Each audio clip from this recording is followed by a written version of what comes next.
Construire le Code du travail du XXIe siècle. Voilà le storytelling de la réforme du marché du travail qui s'est ouverte le 4 novembre. Alléger notre Code, 1. En le resserrant sur des droits fondamentaux, épine dorsale de la jurisprudence. 2. L'adapter aux transformations de notre économie en donnant plus de champ aux accords de branche, des branches professionnelles qui devraient elles-mêmes être resserrées à 200 contre 700 aujourd'hui. 3. Enfin, définir les dispositions supplétives en l'absence d'accord d'entreprise ou de branche.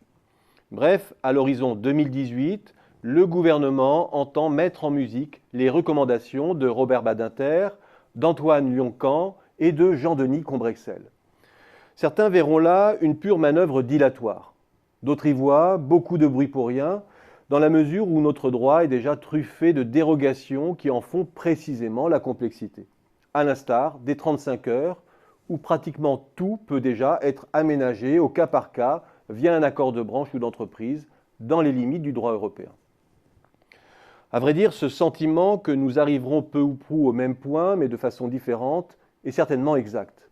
Notre grande aspiration à un droit simple, dans un monde de plus en plus complexe, tient probablement du leur. La question cruciale, me semble-t-il, est alors de savoir ce qui peut véritablement changer dans ce contexte pour les TPE-PME. Cette préoccupation est bien présente dans les grandes orientations du gouvernement qui parlent de leurs besoins particuliers d'adaptabilité et de souplesse et d'une meilleure prise en compte de leurs particularités. À travers 3 pistes.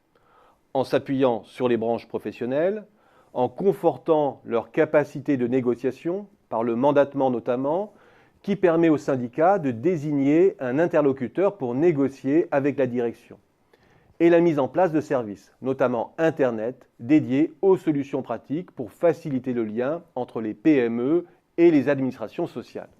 Mais il s'agit là de leviers très incertains dédiés à des résultats encore plus incertains. Et l'on se prend à regretter, pour une fois, que le gouvernement ait vu les choses en grand, qu'il ne se soit pas focalisé d'abord et avant tout sur la cible des TPE-PME qui cristallisent l'essentiel du problème. Le gouvernement a préféré le symbole d'un grand chantier et celui de l'assouplissement des 35 heures dès cette année, pourtant déjà largement entamé dans les faits.